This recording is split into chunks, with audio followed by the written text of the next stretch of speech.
Sports on Tap's high school football coverage is on every Monday night at 7:30 p.m. Watch live on YouTube and make sure to subscribe. Sports on Tap's high school football coverage is presented by Raymond Felton State Farm. Have you compared insurance rates lately? Are you satisfied with your current insurance provider? If not, look no further than Ray Felton State Farm, a proud sponsor of Sports on Tap. For a free quote, call his office at 234-284-2996 or visit him online at rayfelton.com. Whether you're hosting a corporate event, wedding, conference, concert, or any other special gathering, our comprehensive range of services will exceed your expectations and elevate your event to new heights. RRT Productions. We shoot, we edit, you win. Visit our website at www.rrt-productions.com. We've got the experience, the passion, and the beach to make your event a smash hit. Whether it's a romantic wedding, a lively sports venue, or a rocking high school dance, Troutland Entertainment has you covered. Contact them at 330-414-4261 or email them at troutlandent@gmail.com. That's troutlandent@gmail.com. Elevate your brand with Mako Custom Printing. Mako Custom Printing specializes in creating high-quality spiritware, corporate apparel, and promotional products that make your brand stand out. Whether you need custom printing, graphic design, or an online store for your school or business, we've got you covered. Make a statement with Mako Custom Printing. Visit us at mako.com to start your custom printing journey today. That's MEHCO.com.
Welcome, everybody, to Sports on Tap. This is the high school football recap show presented by Raymond Felton State Farm Insurance. You got to hear about him and our other tremendous sponsors right before the show.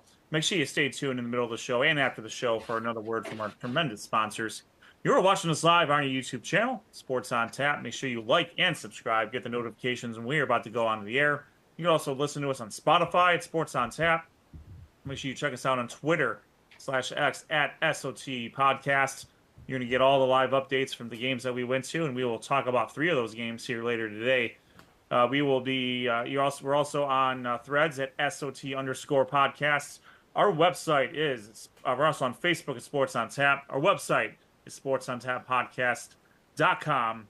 We're going to have a ton of information about that, about Week 10 and possible playoff situations going on later this week on the website. Of course, we'll have our Power 10 that will come up on Twitter /X as well. And of course, our website or our email address is sportsontappodcast@gmail.com. My name is Ed Dick, alongside Rob Troutman, Noah Jacobson, Professor Hype Sean Duffy, and Josh Jeffy back from assignment. This is an exciting week. We have so much to get to. Programming note: we do not have a guest this week. We'll certainly get a guest for next week as we preview each of the playoff regions that we will have a team in. But that does give us a little bit more time to go into a little bit of a deeper dive as to where your favorite team from our conferences may land up in the playoffs here.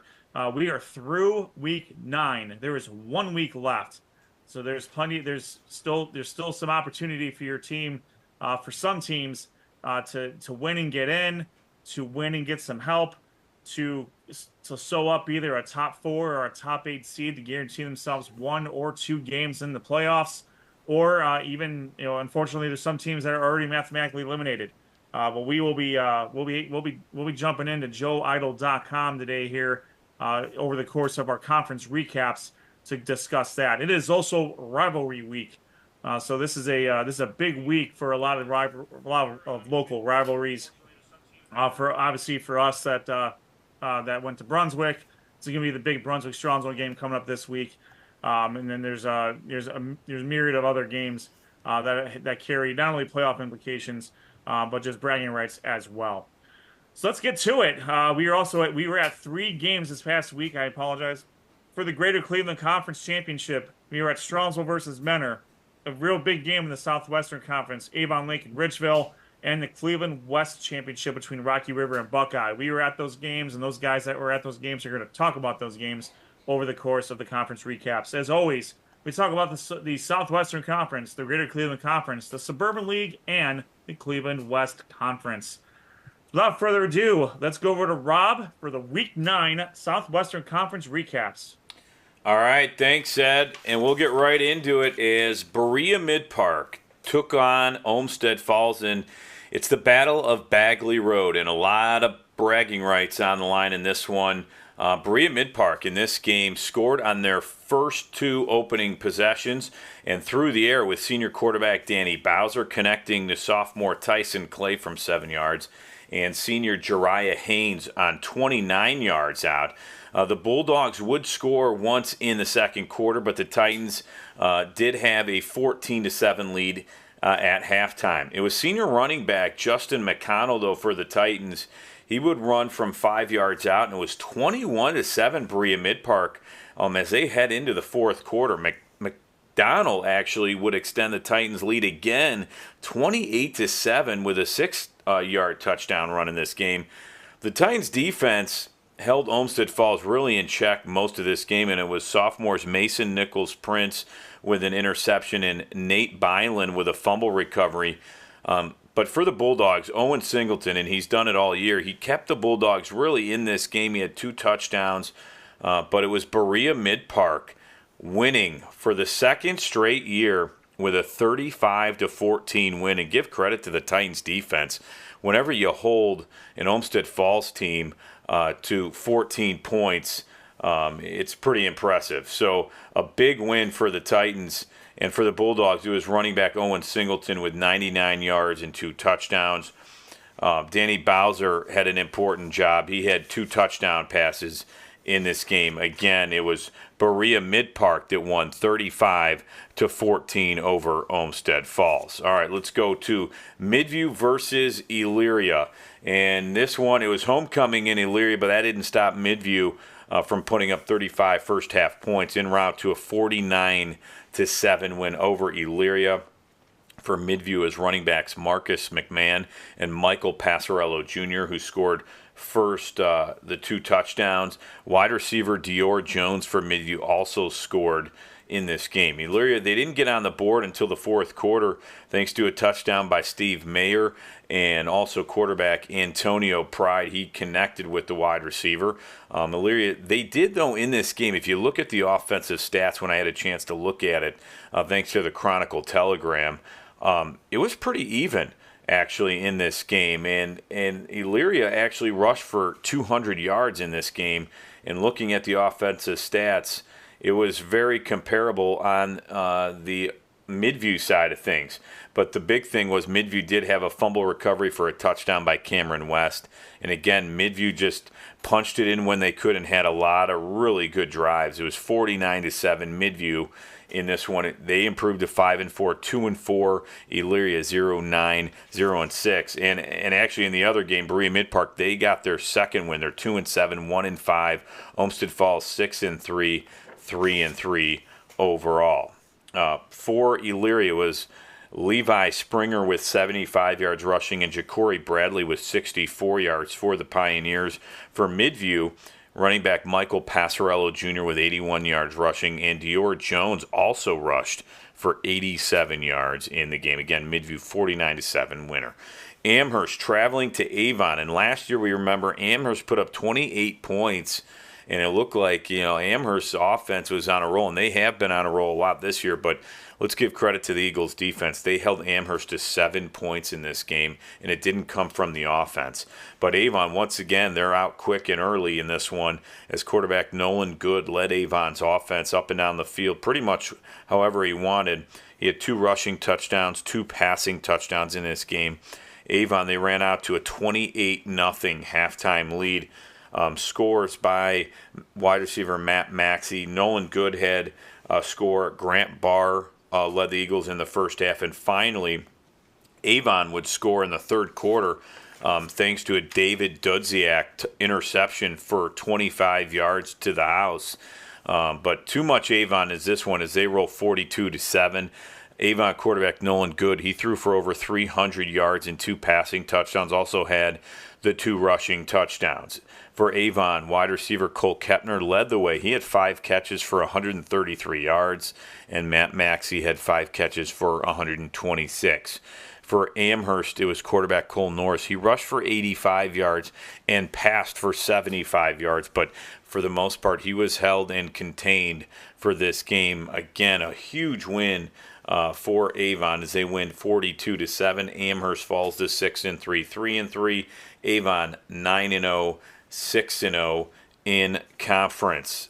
And then the game of the week here in the Southwestern Conference, Josh Jeffy can help me out on this one, and he had a front row seat to this one. It was a great game, a really defensive battle. At half, it was 10-3, Josh, and the only touchdown in this game was North Ridgeville running back Zach Barnhart, who scored in the first half, and the Rangers led at 10-3. What did you see from the sidelines in this one as a low-scoring affair here in the Southwestern Conference? You're exactly right, Rob. It was almost this game had a playoff feel due to the chilly weather, and both defenses, like you mentioned, really came to play in this one. And I think this had a lot to do with the fact that these two teams know each other very well.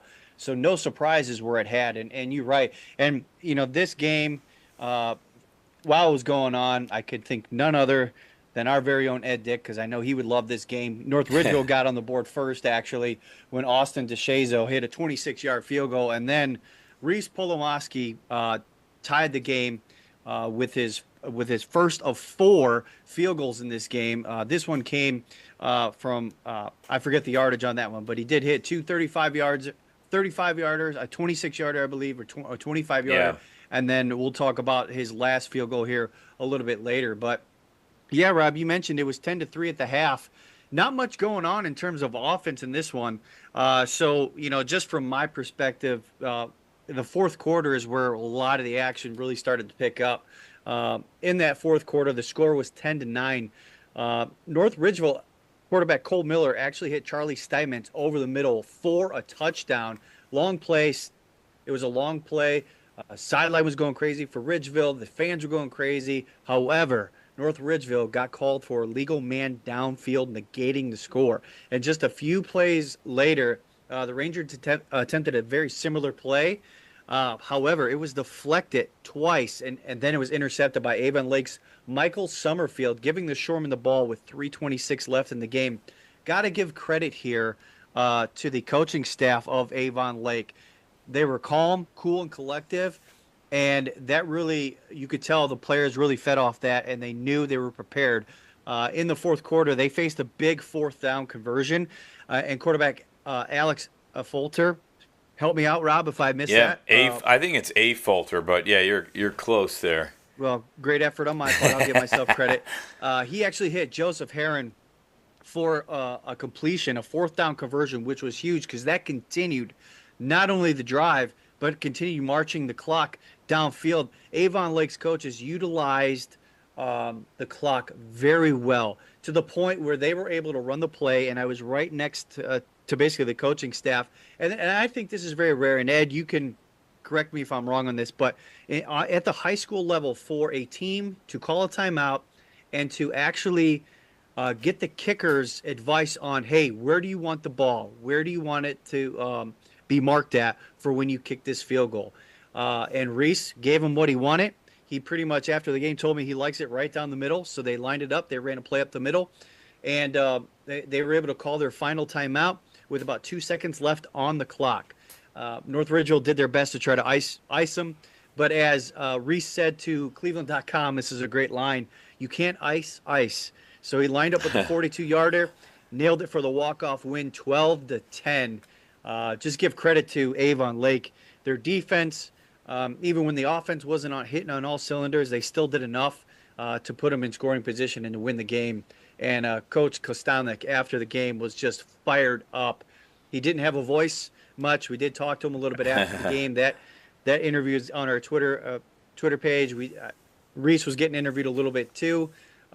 He's just a calm, cool, collective, and I pretty much was kind of talking to him after, hey, how do you stay ready for that? He's like, it's my job to kick the ball, so I have to be ready. And just cool, calm, and collective character. It was a really good playoff style game between two teams that know each other very well. Yeah, that was a classic. I'm showing the winning kick right now, and what a game by him. It said different things. It had him at 26, 36, 36, and 42 yards, but then That's correct. I did see 25 and 35. So 1 yard. I gave him the benefit of the doubt just because that was a pretty impressive kick. To have 4 kicks and all 12 points for the Shoremen. That's impressive. Give credit. I know Zach Barnhart, he had 62 yards and a touchdown, and I know for Avon Lake, the quarterback, ever since he came, Alex A. Falter, they've had a lot better offense and rhythm with their offense. He had 63 yards rushing and passed for 136 yards. So yeah, and actually late in that game, he made a couple good plays by scrambling that really helped drives continue. He was really able to nail down. And it wasn't like he was just looking to snap the ball and run. He was looking to make the throw, and if it wasn't there, he wasn't trying to force it, and he would scramble and get positive yardage. With is what you want from your quarterback. Well, and how bad was Easy that? for me to say. It looked like a good play by Charlie Steinmetz on that one touchdown that you had on the video. And everybody can go on go watch this full highlight video on our YouTube page and our website, sportsontappodcast.com. But man, that was a great play. He wasn't even touched. He was found a seam in the middle of the field and was gone, but called back. Man, that's a killer. Yeah, definitely. And we all know by watching the Cleveland Browns, we know having that illegal formation, illegal man downfield is a killer. And in this aspect, in this game, it really hurt North Ridgeville. But they still had plenty of time. But again, give credit to the Shoreman defense. They were able to make a quick adjustment, saw that a similar play was being run, and was able to deflect it at the line. Receiver just couldn't catch it, and a key interception. Well, and great job there, Josh, covering the game, and a great game really to be a part of. Even though a low-scoring defensive game, you don't see that too often. But the Southwestern Conference Raymond Felton State Farm Player of the Week did go to Avon Lake kicker Reese Palmosky. He had the Shoreman's points, pretty much all 12 points in that game, and had kicks of 26, 36, 36, and 42 yards as a Shoreman. I mean, a huge win, 12-10 over North Ridgeville. They improved to 6-3, 4-2 in conference. And Ridgeville, they fall to 7-2, 4-2. And I know later in the show we're going to go over where they stand at. But this had, we talked about it. They had a bunch of points. North Ridgeville sits at 6, and now Avon Lake jumped them to number 5, and Avon obviously still at number 1. So we'll go over some of those teams that are in Division or Region 2, 6 there. Division 2, Region 6. Let me spit that out properly.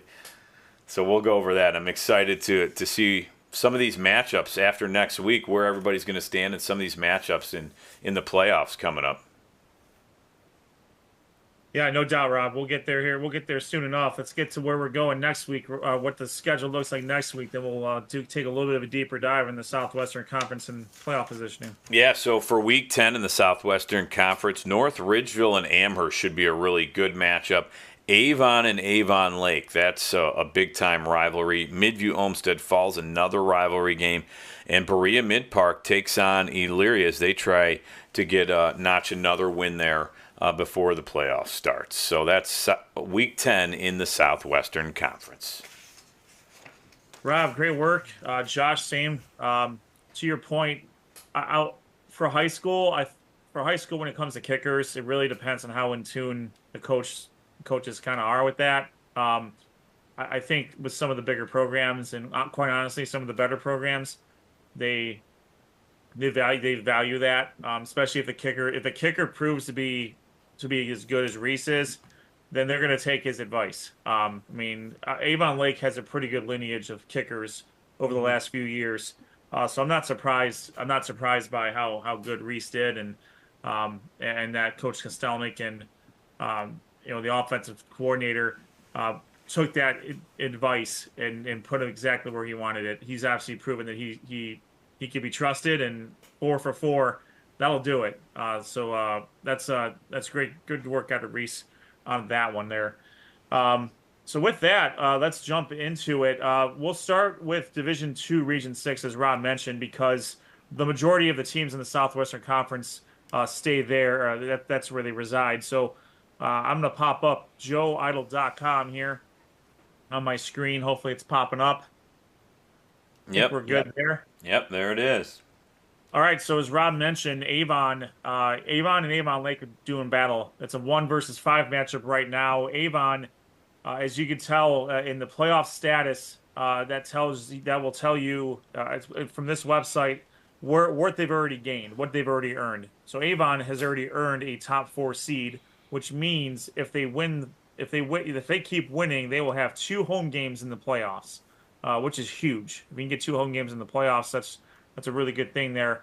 And then this is a new feature that they added last year: possible ranges where your teams can land depending on what happens. So for Avon, if they beat Avon Lake, they are guaranteed the number 1 seed, no questions asked. If they lose, they could drop to as low as number 3. Still not bad. You're still a number 1 seed. You're still a top 4 seed with 2 home games coming your way. But that's what's at stake for Avon here. In addition to, they want another outright championship with Rob, which, Rob, if I'm not mistaken, this will be their 9th consecutive outright championship if they're able to get it. They've already have a shared championship, I think, but 9 straight for Avon. That's just insane. Yeah, that's crazy. Avon Lake, number 5. With a win, they can jump up to as high as 2. And the reason they can jump up as high as number 2 is because they will have beaten the number 1 seed, Avon Eagles, and the Avon has a ton of computer points at their disposal. They haven't lost yet. So, sorry, I should probably re-explain that. Those of you who are watching this for the first time, or maybe not as familiar with how the playoffs work here, you get points based off of the teams you beat and also off of the teams that they beat. And it also depends on what division that your beating opponents are. So for Division 2, I believe it's 6. I think you get 6 points for a level 1 win, and then I think it's 5.5 for Division 3, and it goes down a half a point for for division all the way down to Division 7. And then you get level 2 points. Level 2 points are who did you beat, and then who did they beat. So if you beat an opponent that's really good, so in this case, if Avon Lake beats Avon, Avon's got 9 wins. They got a lot of points that they can steal there. So that's how this works. So Avon Lake with a loss, they will, according to Joe Idle, they'll drop down to the 5-9 range, which means they're more than likely still going to host a playoff game in Week 1, and you'd be looking at a potential rematch with pick your Southwestern Conference opponent, because pretty much everyone's clinched here in Division 2, Region 6 from the Southwestern Conference. North Ridgeville, they can jump up to as high as number 2 because they have a tough game coming up against Amherst. Amherst, as you can see here, Amherst is 6-3. They have a good amount of points in their own right. So North Ridgeville, with a win and a little bit of help from some of the other opponents that they play, if they lose, Ridgeville can make a jump all the way up to number 2. Amherst, they have clinched a playoff spot. With a win, they can jump up to number 3 for the same reason that North Ridgeville can jump up to number 2. They beat North Ridgeville. North Ridgeville's got 7 wins. They got a lot of points. So Amherst with a win over North Ridgeville can not only jump them in the standings, but jump them all the way up in here, all the way up into the Region 6 standings here. Olmsted Falls, they have clinched a spot. They are sitting at number 9 right now. They can jump up to as high as number 5 with a win. Again, they will be taking on Midview, which is certainly not going to be a walk in the park for Olmsted Falls. If they can get that win, they're looking pretty good for a potential playoff game at home as well. And then you're looking into the lower end here, where the potential opponents that these teams can be playing. So for Avon, they're going to land in the 1-3 range. They're probably looking at a game against Lakewood, Fremont, North Royalton, Toledo, North Olmsted, depending on how things shake out. Avon Lake, 2-5, they'll be sitting around that same range, same types of opponents. It's going to get real interesting between Ridgeville, Amherst, and Olmsted Falls, depending on who wins and who loses. There could be a potential rematch of a Southwestern Conference in the first round. And if it doesn't happen in the first round, it's probably going to happen in the second round. With the conference that, the meat grinder that is the Southwestern Conference, you're going to see a lot of these teams end up playing each other again. And that just speaks to the strength of the Southwestern Conference, Rob. For all 5 teams in Division 2, Region 6, they've all clinched. And right now, they're 1-9. That's where 5 teams reside right now. That's phenomenal for the conference, Rob. Yeah, no, that's great. And I mean, like you said, they've played each other, and it depends too on the 3 non-conference games. Amherst played a team like Buckeye, who's 8-1, and they got a huge win there. North Olmsted is 4-5 this year, so they got some big points out of those 2 non-conference teams. But you look, obviously, going down, you beat Midview.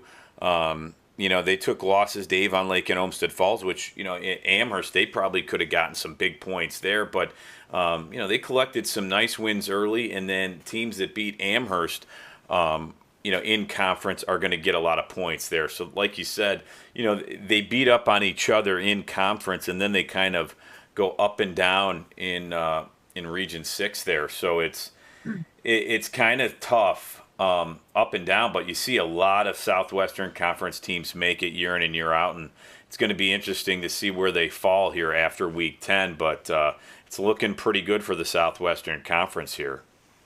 I agree with you, Rob. And specifically about Amherst, I'm glad you brought them up because, earlier in the season, Copley, Brunswick, and North Olmsted, they weren't particularly doing great. But now each of them found their footing in the regular season, and every single win that they accumulated just helps Amherst out.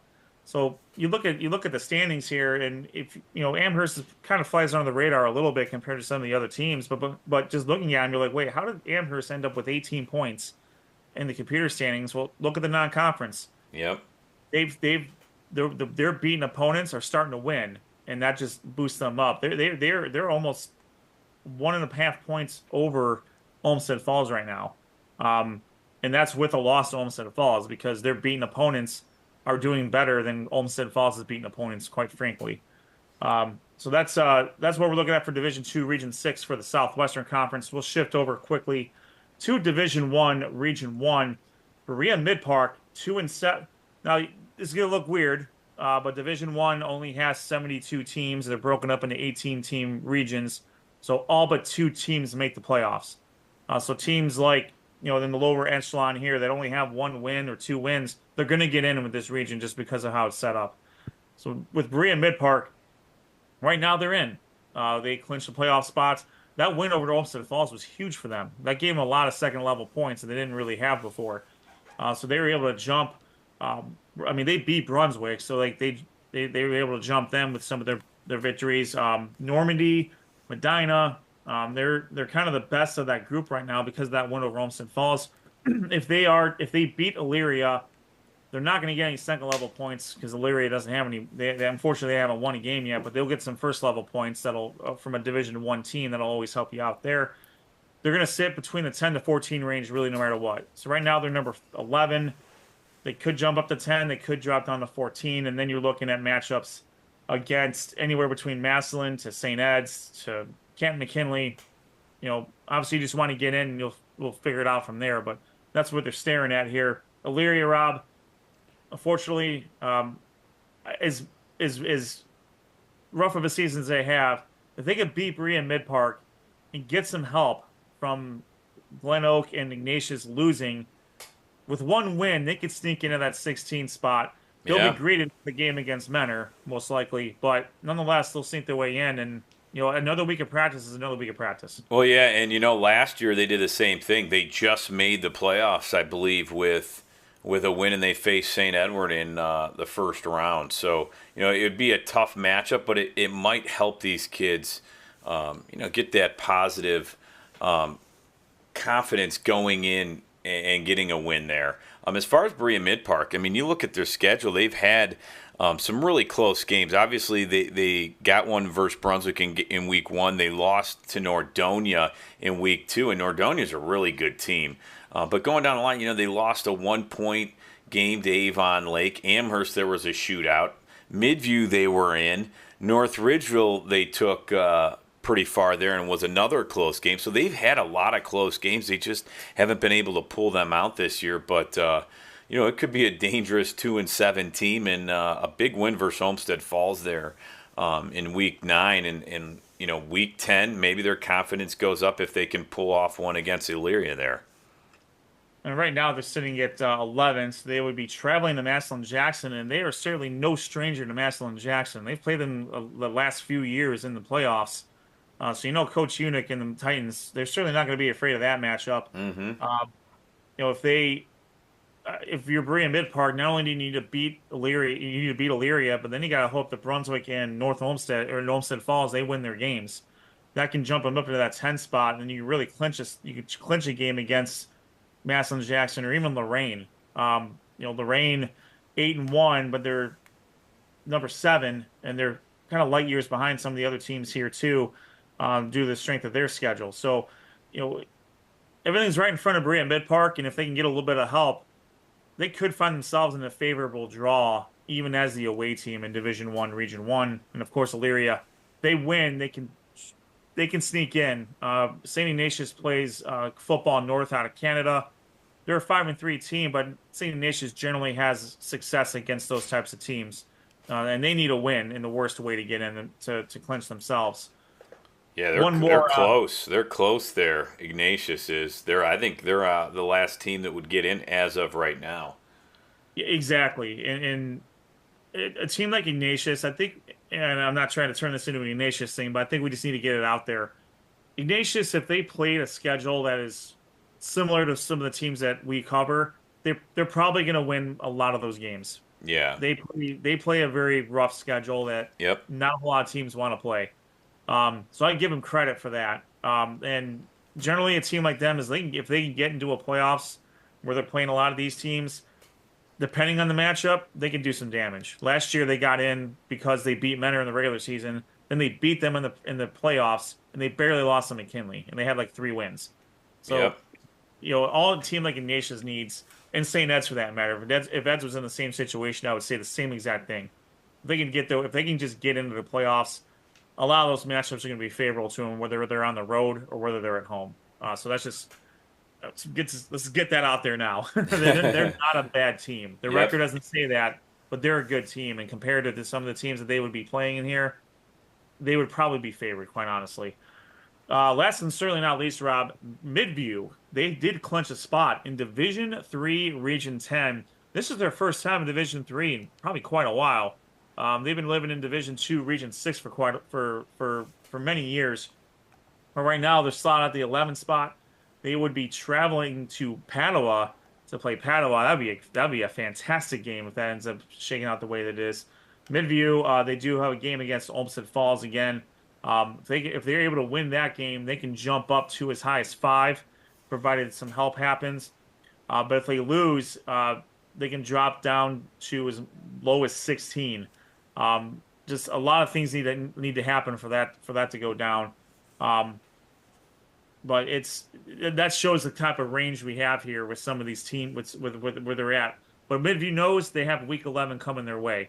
But if they can get a win again against Olmsted Falls, they could be hosting a team to come to Midview to play that game instead of them having to go on the road. And the way Division 2 set up or Division 3 set up, you can travel a good amount of distance. You can travel to Bowling Green, which is never a fun ride for anyone that's in our neck of the woods here. You can stay close to home and play Buckeye, or you can go to Toledo Central Catholic, and good luck against them. Yeah, I was gonna say you don't want that game. We know No. we've seen them many times, and they're always a good team. Yep, absolutely. So But- that's where we're shaking out at for the Southwestern Conference, Rob. Yeah. 6 teams have clinched playoff spots in division, or 7. Yeah, no, 7 teams have clinched spots in the Southwestern Conference. Elyria potentially the 8th, and that gives you a clean sweep for playoff teams there, Rob. So lots of great stuff to look forward to for the Southwestern Conference this week. Yeah, absolutely. A lot of great games, and excited to see what Midview can do in their different, in region or Division 3, Region 10. I think there's a lot of favorable matchups there that I think they'd compete really well with. So interested to see what happens in Week 10 and where all of them fall for sure. And we'll have that next week, which will be exciting. But it's fun to talk little playoff football here tonight and see where some of these teams end up. Absolutely. All right, with that, let's take it over to Noah Jacobson for the Greater Cleveland Conference. He's going to get a little bit of help on this one for the Greater Cleveland Conference Championship game between Strongsville and Mentor, but he's going to take care of the rest of the games right now. So, Noah, take it away. All right, well, thank you, Ed. And we'll begin Week 9 in the Greater Cleveland Conference. The undefeated Walsh Jesuit Warriors, they were taking on Coach Carter's team of the Brunswick Blue Devils.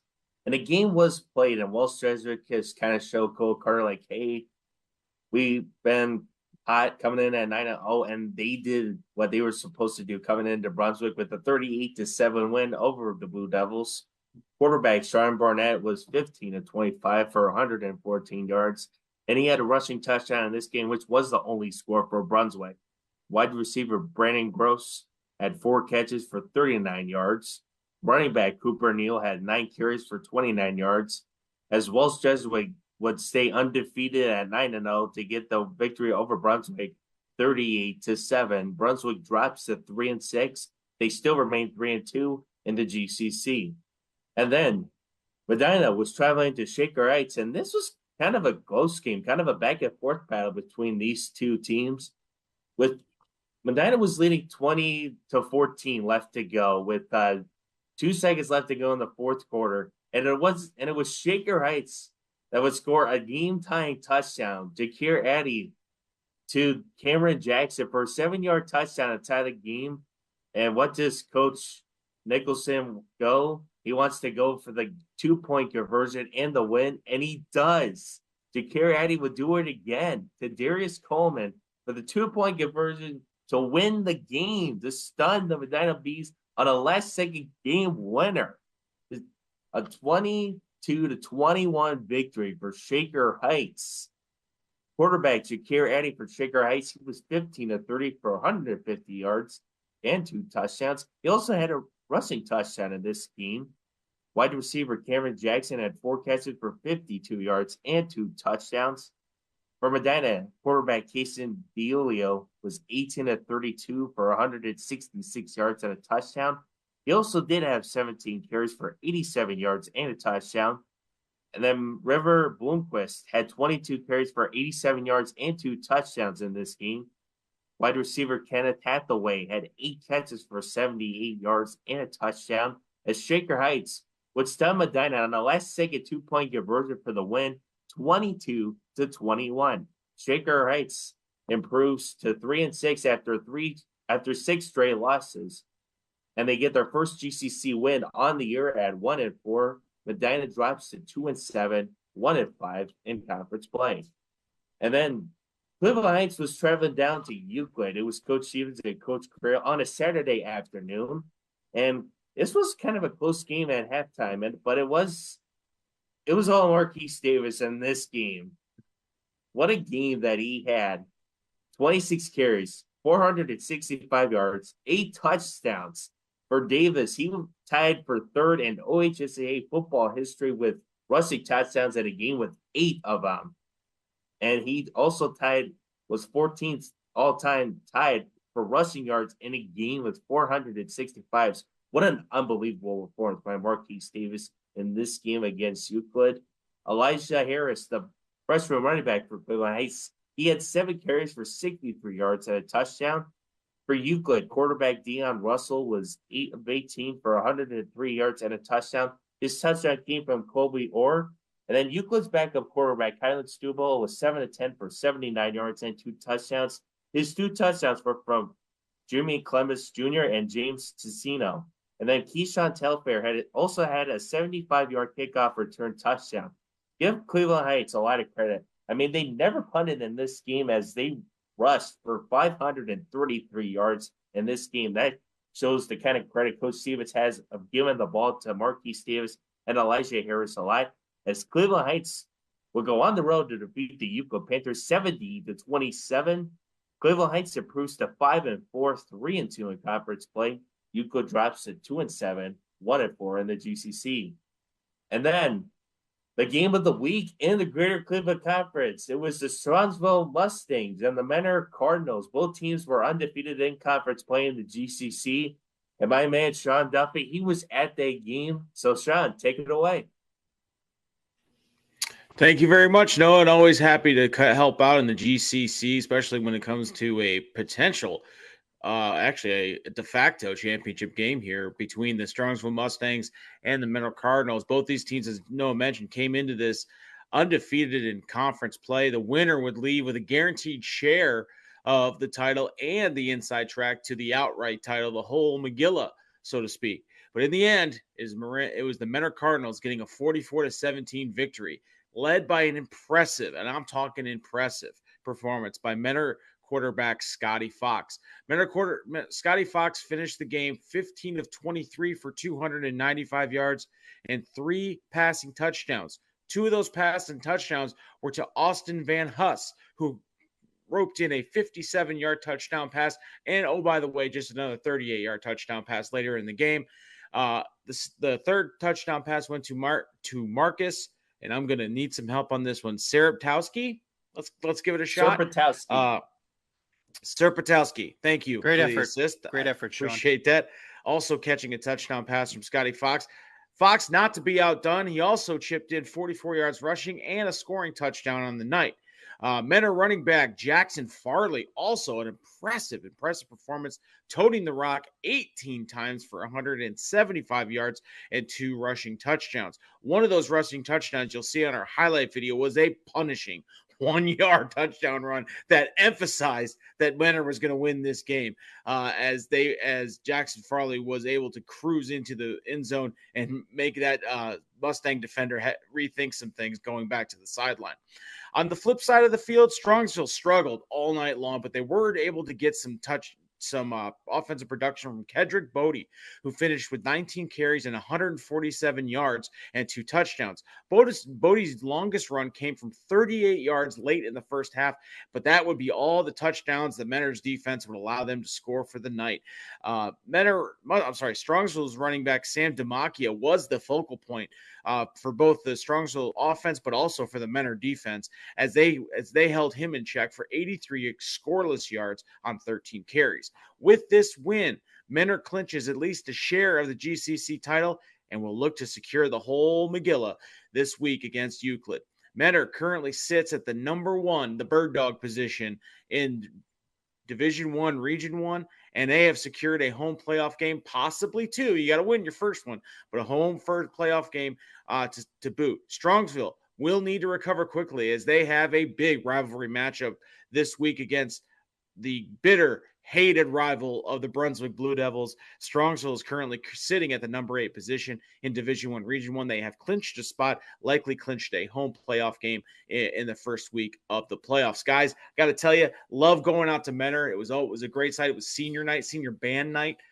They were able to split up the seniors for the Mentor Cardinals. And, Scotty Fikes, we've been talking about him for the last 4 years. This was his senior night, and he showed out pretty well. Also got to give a shout-out to the JTO and the ambiance they put on out there. They were cranking the tunes all night. It was a great night. Kept me in the game, especially when it got really cold out there. Nice work, Sean. Thank you, Sean. And thank you for covering the game out in Mentor. What a great time it was. It must have been for you. Hopefully you were probably staying warm out there in Mentor, like hopefully all of us in week 9. I remember my jacket. I was happy. Well, that helps us out a lot.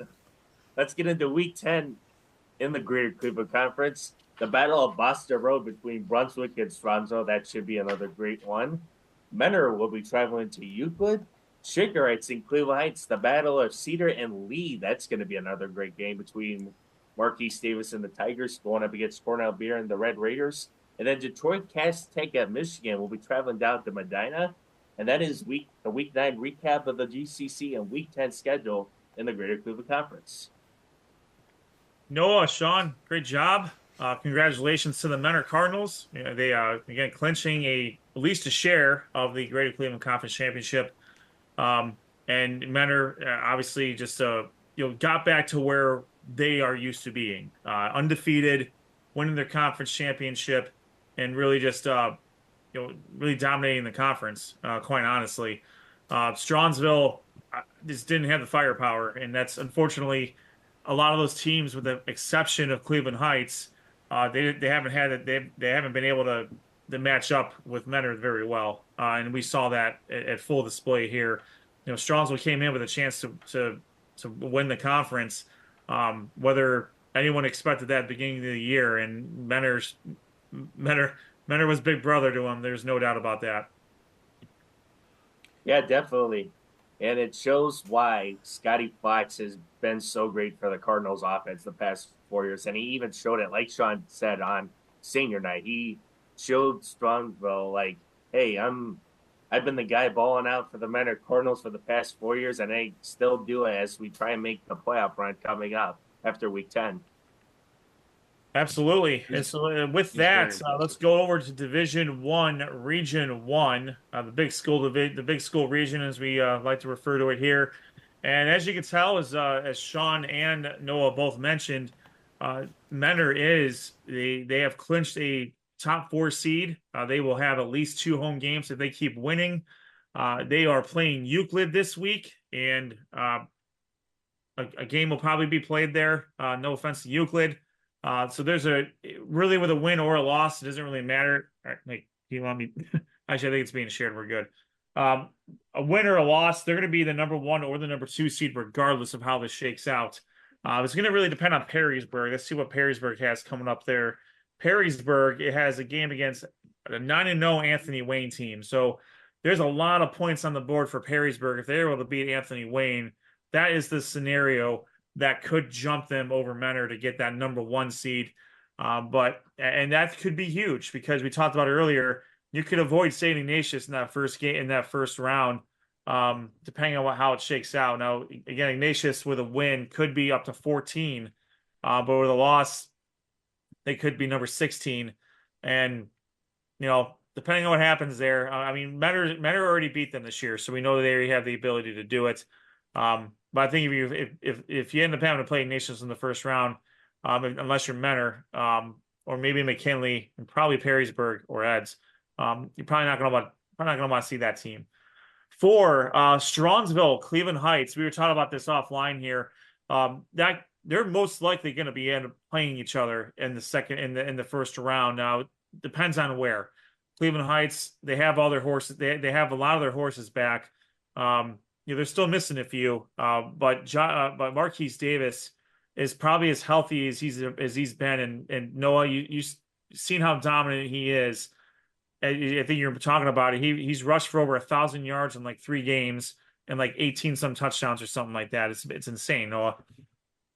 Yeah, definitely. And it just give a lot of credit to Cleveland Heights' offensive line. They've really helped Marquise Davis get back to the Marquise Davis we saw from last year. And he's showing everyone in Northeast Ohio, like, hey, I'm the Mr. Football runner up that I'm proven to be for this football team, as we are hoping to have a deep playoff run, kind of like how this Cleveland Heights Tigers group had last year, kind of.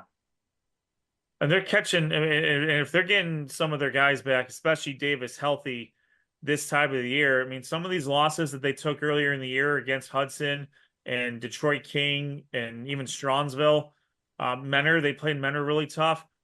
If they were saving Davis in those games so they can get hot at the end of the year, and I think Coach Stevens intimated that, then that's a really, really good call on their part, especially it looks really good. That was really good. He's writing in cursive somehow. He's only 5. And they don't even teach that anymore. No kidding. It's weird. Cleveland Heights plays Shaker Heights. Rivalry game. Shaker Heights gave him a good run last year when Shaker Heights had a healthy... Are you going to bed? All right, bed, little bear. Baby loves you. Won't never know. Love you. When they had a healthy McNutt. Where's the Full House music at right now? When the show Heights... be on the show, everyone. Bye, Daddy. Bye, love you. Love you, bye. I love you more. With Cleveland Heights, when Shaker Heights had a healthy Trey McNutt and Cornell Beard last year, they gave Cleveland Heights all they can handle. But Marquise Davis, with the absolute height of his powers last year, wasn't about to be stopped. Strongsville, rivalry game against Brunswick. There's really, you throw the records out, obviously. Now, these two teams have been very comparable the last few years, records-wise, not particularly where either program wants to be. Strongsville seems to have taken a leap this year. They've got some good wins on the resume, but Brunswick's going to be coming in with a lot of confidence. The last 2 weeks, they've gone against teams that have not lost one game. So it's not like Brunswick played scrubs the last 2 weeks. They played 2 of the top teams in the state of Ohio in their respective divisions. And they're going to be primed and ready to go for this one. Brunswick themselves, right now, they are at the 12th spot. If they beat Strongsville, they can jump into that 9 to 11 range. And where they're sitting right now, they'd be playing St. Ed's. Not great. Probably not the best matchup if you're a Blue Devil fan. If you want to get a win there, and then you can jump into something maybe a little more manageable with Massillon Jackson or Lorraine. If you're able to get a victory over Strongsville. If you lose, you drop down to as low as 14, and then you're looking at McKinley, Perrysburg, Whitmer, St. Ed's still. So there's a lot of things at play there. Medina, Noah, your Medina Bees, they win, they're in.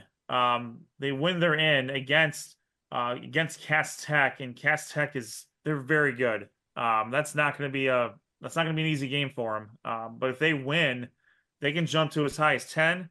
They lose, depending on how things shake out, they can drop all the way out. Now, looking at the points and looking at the opponents for who's playing, I don't see that happening. I'm pretty sure Medina's going to make it, Noah. It's just a matter of where their seed lies. Yeah, definitely. And that Shaker Heights loss, it really fueled them to hopefully try and get this win this week against a very good Detroit Cass Tech team. And if they get their win, yes, they are definitely in the playoffs and hopefully get a little help for some of the other teams in Division One, Region One.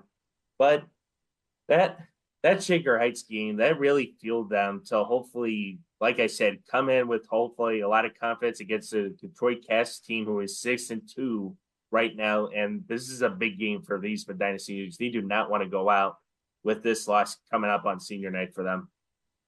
No, absolutely not. And not only that, I mean, again, it's to try to at least get another week. I mean, if you're a senior, you always want an extra week. You don't want to know when your season's going to end. If you make the playoffs, you go until you lose, and that's really all you want as a competitor.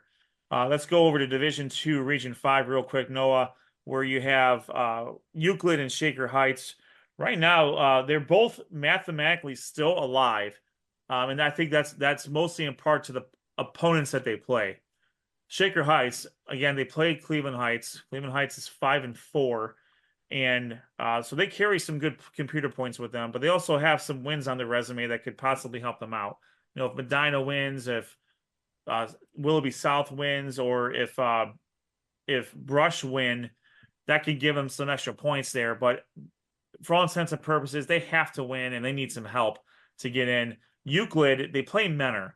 If they beat Menor, they're going to get a good amount of points. Look at how they can jump up to as high as 11 points in the standings here, and that'll get them into the playoffs, probably most likely, depending on who these other teams have to play and who they lose or could beat. But Shaker Heights and Euclid, Noah, I think they have a pretty tough road to try to get into the playoffs based on where they're at and who they play.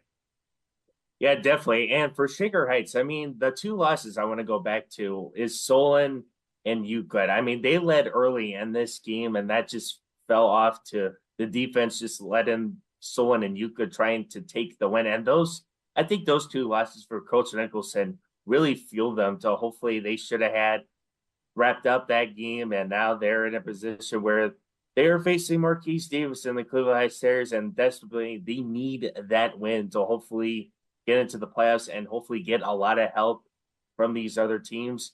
And as for Euclid, I mean, they've been playing some tough non-conference teams, Austintown Fitch, Perry, and they've been, like I said, it is a meat grinder in the GCC playing with some tough teams in that, but they need to win against a very tough, high-powered offense like Menor and quarterback Scotty Fox, and they are definitely going to need a lot of help if they want to get into the playoffs in Division II, Region 5.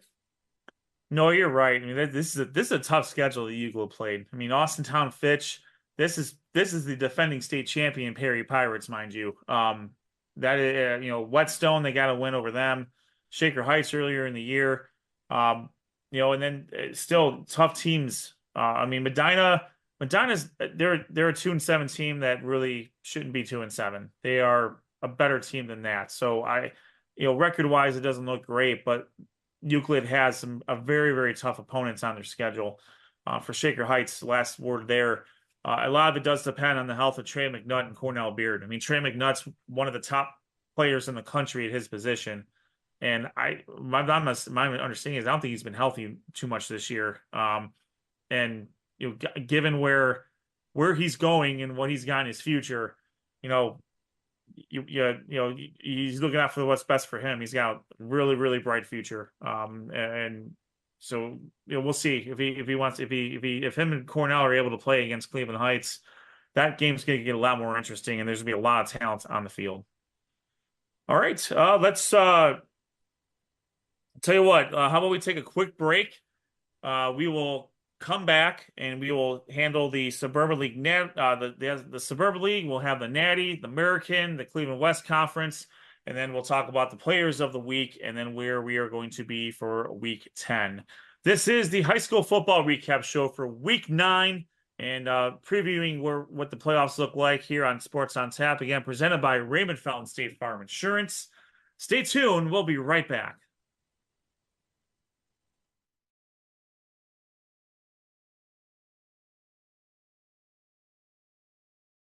Sports on Tap's high school football coverage is on every Monday night at 7:30 p.m. Watch live on YouTube and make sure to subscribe. Sports on Tap's high school football coverage is presented by Raymond Felton State Farm. Have you compared insurance rates lately? Are you satisfied with your current insurance provider? If not, look no further than Ray Felton State Farm, a proud sponsor of Sports on Tap. For a free quote, call his office at 234-284-2996 or visit him online at rayfelton.com. Whether you're hosting a corporate event, wedding, conference, concert, or any other special gathering, our comprehensive range of services will exceed your expectations and elevate your event to new heights. RRT Productions. We shoot, we edit, you win. Visit our website at www.rrt-productions.com. We've got the experience, the passion, and the beach to make your event a smash hit. Whether it's a romantic wedding, a lively sports venue, or a rocking high school dance, Troutland Entertainment has you covered. Contact them at 330-414-4261 or email them at troutlandent@gmail.com. That's troutlandent@gmail.com. Elevate your brand with Mako Custom Printing. Mako Custom Printing specializes in creating high-quality spiritware, corporate apparel, and promotional products that make your brand stand out. Whether you need custom printing, graphic design, or an online store for your school or business, we've got you covered. Make a statement with Mako Custom Printing. Visit us at mako.com to start your custom printing journey today. That's MEHCO.com.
Welcome back to Sports on Tap. This is the high school football recap show for Week 9 and the potential playoff informal playoff preview show. The real one's coming next week after the matches have been decided. But we're having a little bit of fun with JoeIdle.com and talking about possible playoff scenarios, speculating where teams could end up. So it's a little bit of a different show than we're used to. But this is we got more information at our fingertips than we've really ever had. So why not use it? Let's keep the train moving here. Again, this is presented by Raymond Felton State Farm Insurance, and we're going to be talking about the Suburban League Natty, American, Cleveland West Conference, and then we'll be wrapping up with the Player of the Week contest, the Raymond Felton State Farm Insurance Player of the Week contest, along with where we are going to be for Week 10. All right, let's kick it over to Josh Jeffy to talk about the Natty. Awesome. Always great talking about the Natty. We're going to start off with Nordonia. They took on Stone Monroe Falls, and the Knights got back on the winning track, led by a running game that is one of the best in the area. As a team, they amassed over 300 yards. They were led by Kylan Ospe, who had a team-high 90 yards on 7 carries. He had 3 touchdowns. Rocco DiLorenzo also had 7 carries, 84 yards, and a score. Ben Chester, the quarterback, he had 36 yards on the ground, but he was an efficient 12 of 16 for 143 yards and a score. Ray Perkis led the Bulldogs on the ground for Stone Monroe Falls with 86 yards, and quarterback Jake Harrington went 14 of 24 for 169 and 2 touchdowns. Actually, in this game, the Bulldogs tallied more plays. They ran 69 plays to Nordonia's 50, but Nordonia outgained Stowe in yardage, 458 to 327. Nordonia coming off two tough losses, got back on this winning track, 47 to 20. They improved to 7-2 overall, 4-2 in the Natty. Stowe Monroe Falls, they dropped to 2-7. They are 1-5 in conference play. We'll talk about it in a little bit, but just to give you a quick rundown, according to Joe Idle, Nordonia is the 5th seed in Division II, Region 5. Stowe is the number 24 seed in Division II, Region 5, and they are mathematically eliminated from the playoffs. In another highly contested game, Brecksville played host to the Twinsburg Tigers. Twinsburg was down 21-10 early in the third. They got a touchdown. However, they got a touchdown run from Joey Pollock, the quarterback, and a field goal from Mason Borner to cut the Brecksville lead to 21-20 with 8 minutes left to go in the game. Brecksville was able to weather the Tigers' storm and increase their chances of the win when quarterback Nate Henniger scored from a yard out. He did that with less than 1 minute left in the game. The Tigers did have one last chance. However, Joey Pollock had a pass intercepted, and the Bees were able to seal the victory 28-20 in the game. Nate Henniger had 2 rushing touchdowns and a passing touchdown to Tommy Toth. Jacob Baterovich also found the end zone for the Bees. The Bees have now won 3 out of the last 4 and are still alive for the playoffs. They sit as the 19th seed in Division II, Region 6. Twinsburg kind of struggling here as of late. They are the number 21 seed in Division II, Region 5. Brecksville improves their record overall to 3-6. They even up their conference record at 3-3.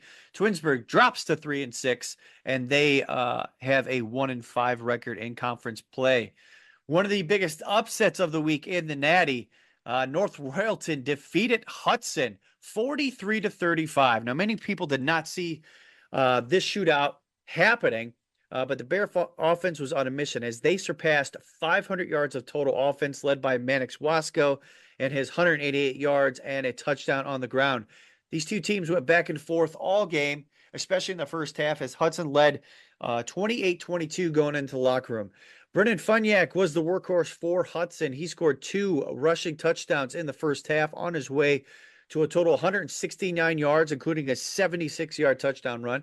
Nathan Judy, coming off a solid game last week, had 179 yards passing and touchdowns to Anthony Palucci and Brennan Funyak. He also added a rushing touchdown. For the Bears, in addition to the great game by Mannix Wasco, Joe Kinney had 2 touchdown passes, and Grady Ball continued his solid play with 3 touchdowns, including a huge insurance score with 3 minutes left in the game. Jack Buckholt secured the Bears' win with an interception with a minute left. With the win, their 3rd in a row, Royalton controls their own playoff destiny, and even with the loss, Hudson has a playoff spot clinched. Hudson is number 6 in Division II, Region 5. Royalton, they do control their own destiny. They got a tough game this week, but they are number 14 in Division II, Region 6. And as the games are going on, the last game in the conference this week in the Natty was a little bit of a shocker when you're looking at it. The Grizzlies played the Solon Comets. Wadsworth, they had a first half they would like to forget. Let's be serious. Down by as much as 24-7. They had 7 turnovers. And even with those turnovers, quarterback Bryson Hall, who threw 5 interceptions, led the Grizzlies on a drive that turned out to be the catalyst for Beckett's better second half. At the end of that first half, he threw an 18-yard touchdown pass to Tommy Hahn before the half, making the score 24-14. Got to give credit to the Solon defense after giving up a 62-yard score, 62-yard rushing score from Cooper Gray on the second play of the game. They held Gray and the Wadsworth Grizzlies to virtually nothing the rest of the first half. On offense, in the first, Solon had rushing on offense in the first half, Solon had rushing touchdowns from A.J. Jefferson. He finished the game with 125 yards. And quarterback Jack Sanders had a rushing touchdown along with 143 yards passing. And they also got a 75-yard punt return from Braden Springer to really surprise the Grizzlies in what was a shocking first half of ball. Second half of the game, Cooper Gray took it upon himself. Reminder, they had no Gavin Madigan in this game, but he took it upon himself to bring the Grizzlies back. He scored 2 more touchdowns in round 2, having a total of 273 rushing yards for the game. His second TD in the fourth gave Wadsworth the lead with just over 3 minutes left, and Wadsworth defense was able to hold them. On that last drive, there was a really long play that Solon had. It was called back due to a penalty. The sideline went crazy, and another penalty ensued for unsportsmanlike conduct on the sideline. That pushed Solon back even more. So you hate to see the refs get involved at the end of the game like that, but if a call is to be made, it has to be made. But Wadsworth survives 28-27. They improved to 9-0 on the year, 6-0 in conference play. Solon drops to 2-7. They are still in search of their first conference win. They sit at 0-5. Wadsworth is number 4, Division II, Region 6. Solon is number 17 in Division II, Region 5. They are still technically alive for the playoffs. Let's move on to next week. Brecksville will play Nordonia. Wadsworth plays North Royalton. Hudson will travel to Solon, and Stowe will play Twinsburg. That's it for week 9 in the Natty. I'll toss it over to my partner in crime, Professor Hype, or whatever the heck he's calling himself, Sean Duffy. Thank you, Josh, for the absolute disrespect of my nickname. I expect nothing less from a part-timer. We'll start off with the top 2 teams in the American Division. First off, Barberton traveled in to take on Aurora, and Aurora does what they've been doing all year. They roll to a 53-3 victory over Barberton in week 9 as they remain undefeated in both conference play and overall. Aurora running back Lucas Manderbach, 5 carries, 73 yards, and 1 touchdown in this game. And Xavier Board for the Greenmen went 11 carries for 78 yards and a touchdown. Not a lot of stats in this game, probably because they had a lot of backups in this game, as they have a big one next week. We'll get to that in a second. Aurora's defense held Barberton to 59 total yards and offense in the game, stifling any momentum for the Magics. Just was not a magical night for the Magics, as Aurora currently sitting at the number 3 spot in the Division III Region 9. Barberton sits number 25 in Division II Region 6. They have been mathematically eliminated from playoff contention. Our next one has the other side of this coin, Highland, traveling in to take on Cuyahoga Falls. And Highland, no chance of looking over Cuyahoga Falls as they get a 56-0 rout of the Black Tigers in Week 9. Casey Meiser, last week's guest, told us that he was watching Aurora film before he got a chance to look at the Cuyahoga Falls film. Didn't seem to slow him down at all as he rushed for 3 touchdowns in the first quarter as the Hornets rolled and never looked back in this game. Highland wide receiver Lucas Girding also chipped in with a 65-yard punt return for a touchdown in the game. With the win, Highland positions itself for a Week 10 showdown with Aurora for the Suburban League American Division Championship. Highland sits number 2 in Division II Region 6, clinching the top 8 position and a home playoff game. Cuyahoga Falls, number 25 in Division II Region 5. They also mathematically eliminated from playoff contention.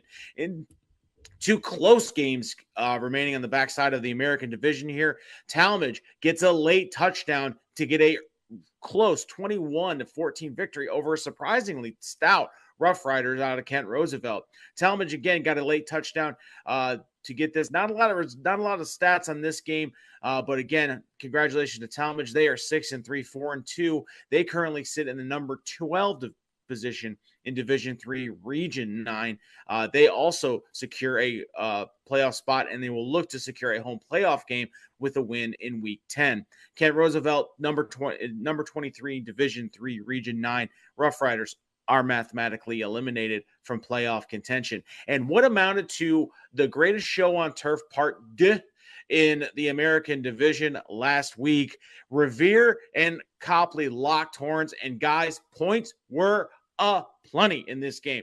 Copley's Gabriel Mansell put on a show for the Indians as they get a 47-35 home victory in Week 9.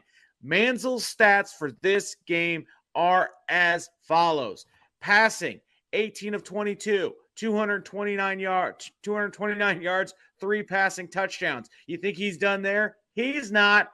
160 yards rushing, 3 rushing touchdowns in the game. He did it through the air. He did it on the ground. He connected for all 3 of his touchdowns to the same receiver. That receiver, Andrew McKnight, had 7 catches for 81 yards and 3 touchdown receptions.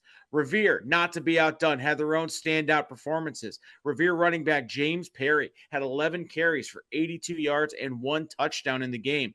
Revere quarterback Luke Ferris, 14 of 23, 264 yards, 2 touchdowns, 1 interception. He also toted the rock 9 times for 42 yards and a touchdown. Ferris connected with Aaron French for 4 receptions, 113 yards and 1 touchdown. Also connected with Nicholas Hall for 6 receptions for 79 yards and a touchdown. With this win, Copley clinches a playoff spot. I'm going to say that again. Copley Indians, the team that only won 1 game last year, has clinched a playoff spot. They've improved to 5-4. They are 4-2 overall in the Suburban League American Division. They currently sit number 7 in Division 3, Region 10. Revere also has already clinched a playoff spot. They currently sit number 10 in Division 3, Region 10. These 2 teams, if things shake out, and Ed will get to that, have a possibility of locking horns again in week 1 of the playoffs, guys. So we could get Greatest Show on Turf Part 3. The Suburban League Player of the Week nominee, I mean, I talked to Josh. I gave him the stats.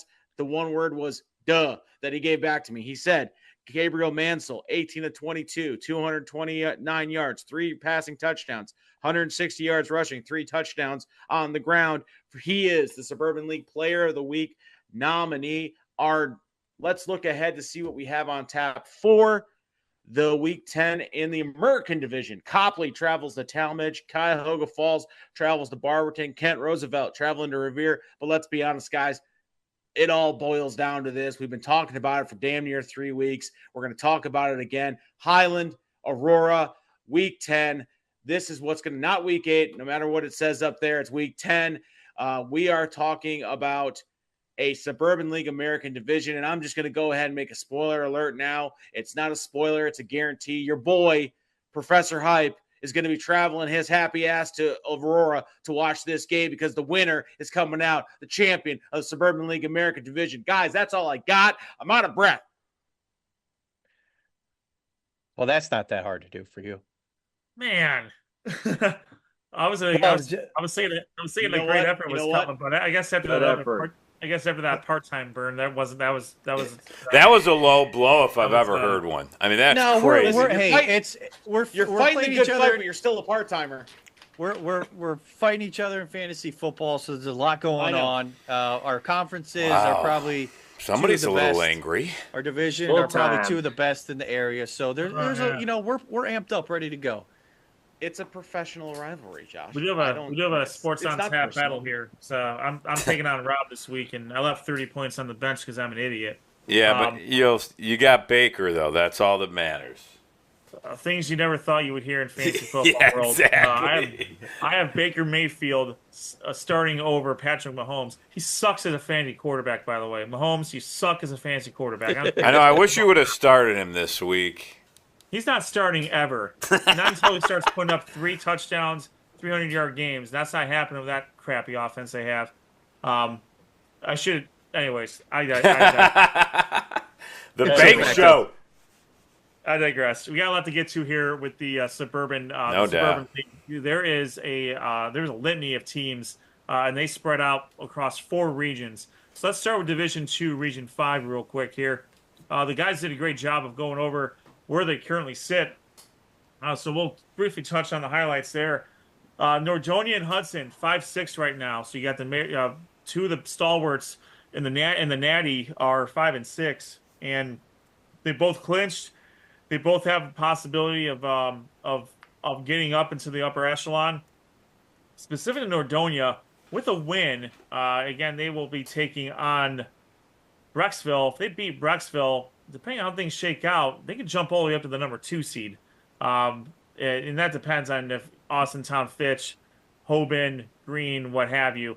But right now, Nordonia has, if they win, they will guarantee themselves at least one home playoff game, potentially two, depending on what happens there. Just for kicks, let's see who else we got here. Austin Town plays Warren Harding. That's a good game.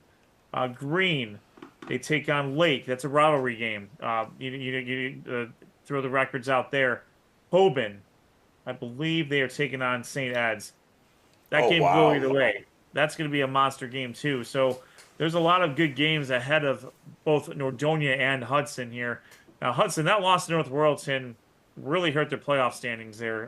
Now they're still number 6, but Hudson built up a pretty good resume off of a win from Cleveland Heights and Nordonia. So Hudson being Nordonia kind of put them to where they are right now. But with a loss, Nordonia or Hudson can slip all the way down to 11.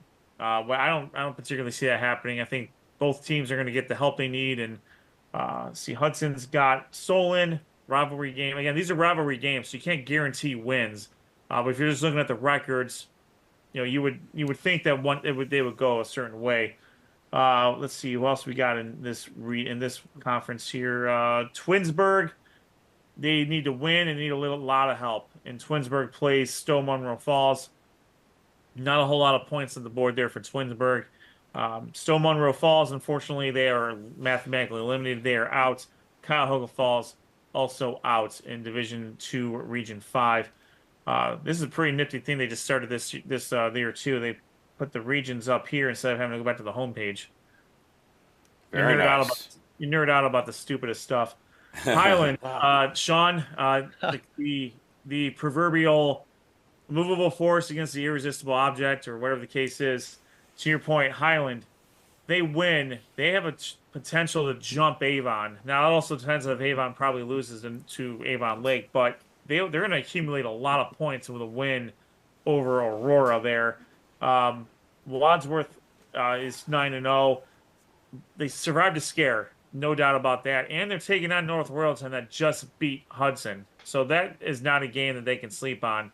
I think if I'm Coach Todd, I think Coach Todd, in a weird way, Josh, might be pleased with how that game went because they were knocked down and they showed the fortitude to come back. They got slapped in the face and they came back and they won. What do you think, Josh? Yeah, I totally agree. And, Bryson Hall, the freshman quarterback, probably the phenom thus far, has played really, really well. Hasn't had a lot of tough games thus far, and to throw 5 interceptions in a game, but still happen to get the victory, that could go a long way. When it's this late in the season, you hope to not have games like that. You'd like to have them earlier in the season, but they do happen. But when you can rely upon running back Cooper Gray, who, was up there in consideration for Player of the Week nominee, but, we kind of, Sean and I try to trade off and on each week. But when you can lean on a running game like that, hopefully Gavin Madigan can be back for the playoffs just to add not only stability on the offense, but stability on the defense as well, because he played safety. But yeah, you're right. A game like that kind of resets the focus and going in to this game against who do they play? North Royalton, and then getting into the playoffs. And North Royalton's looking. I mean, they gotta be flying high right now. I mean, you look at the schedule North Royalton's had. They have played some teams: Maple Heights, Highland, North Ridgeville, Nordonia. Like their losses are in Padua. Padua is sitting pretty good in their respective region. They're not losing to scrubs. And they had a good look at it against Padua, but the rest of their opponents are extremely good. So they're no strangers to playing good teams, and a win against a team like Hudson can shoot them to the stars. And if Wadsworth has another down game, I think North Royalton can make them pay for it. And they've shown that they can do that. Now that they've shown that they can do that, they can punch up with the top of that class in that division. If Wadsworth has to play their A game now, and not that they don't want to every week, but 5 interceptions isn't going to cut it against North Royalton. I have a pretty good feeling about that one. Yeah, I totally agree. And I've seen North Royalton twice this year. Both games that I've seen them, they won.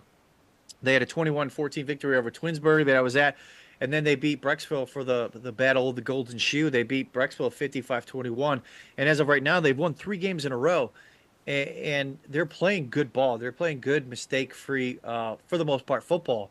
And that's what you have to do. And again, as with Wadsworth, where they, kind of had a really bad game, you don't want to see that, but they got away with it because they're just an exceptionally good team.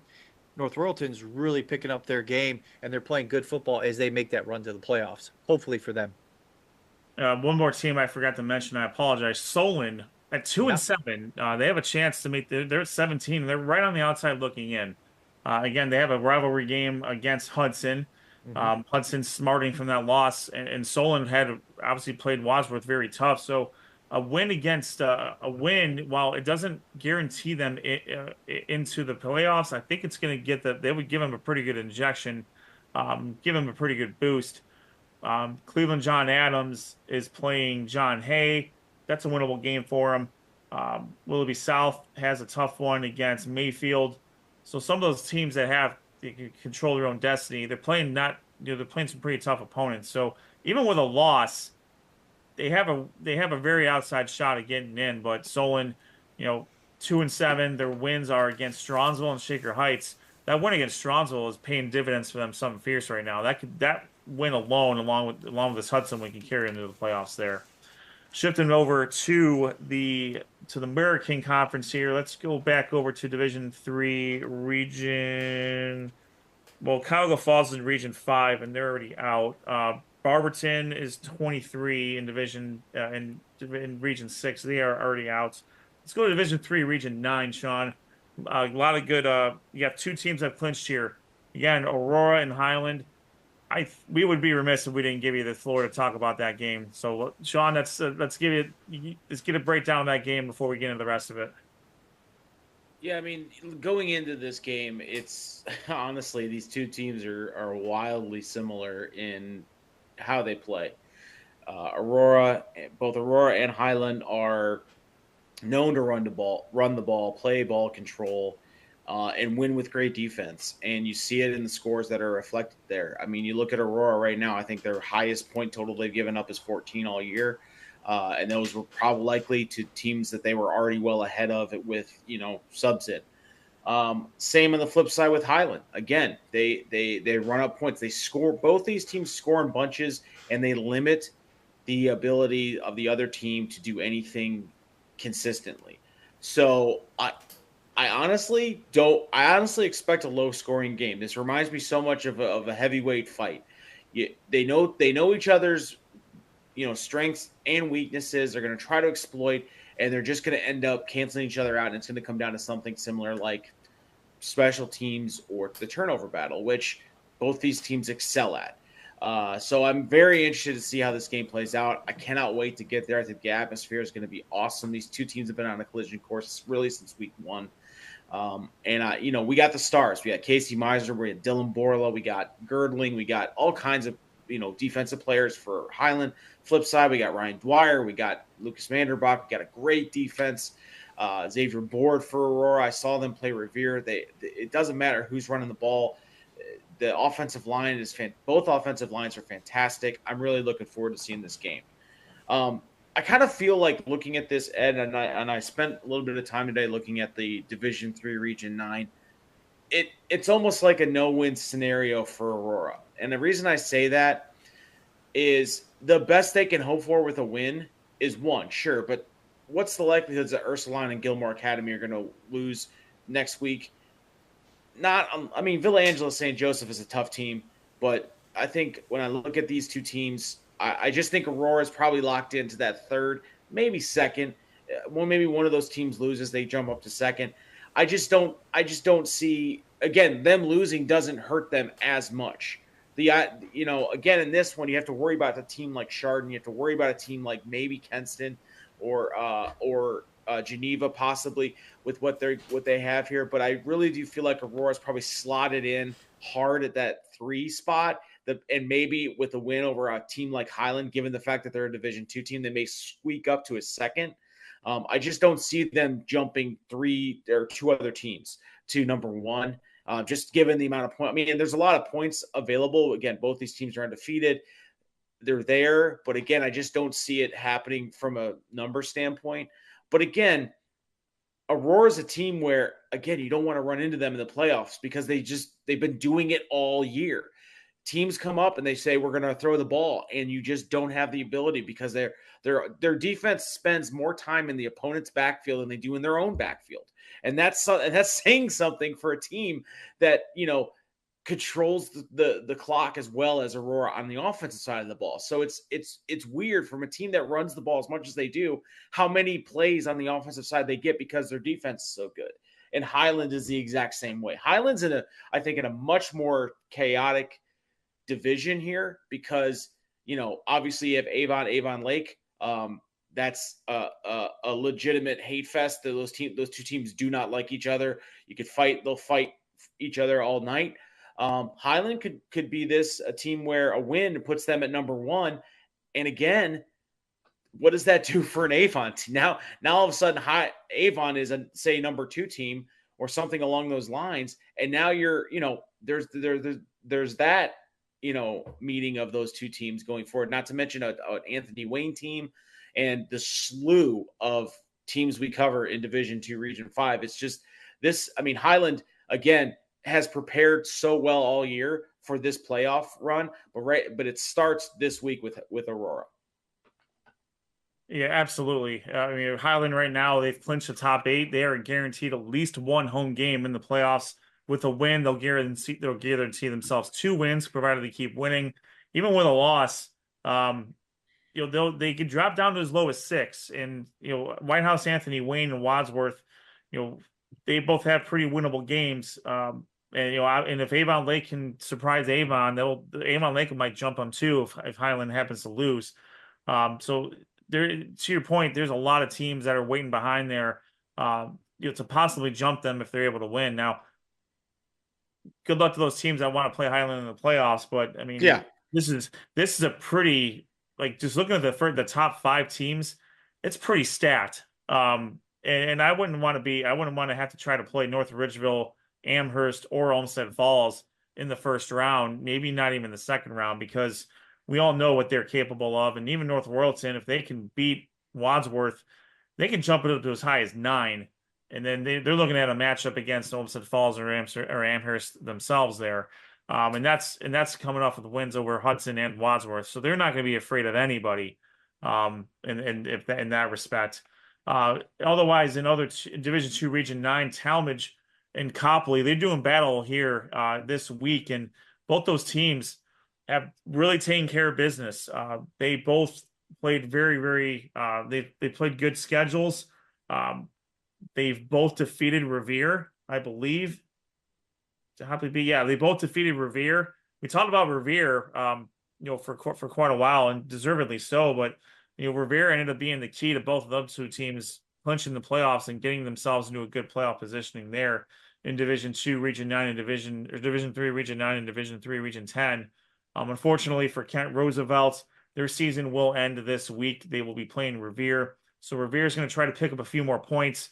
And if they are able to win, they will potentially jump up. This range is insane. They can go from as high as 5 to 15 with a win. If they lose, they can go from 8 to 16.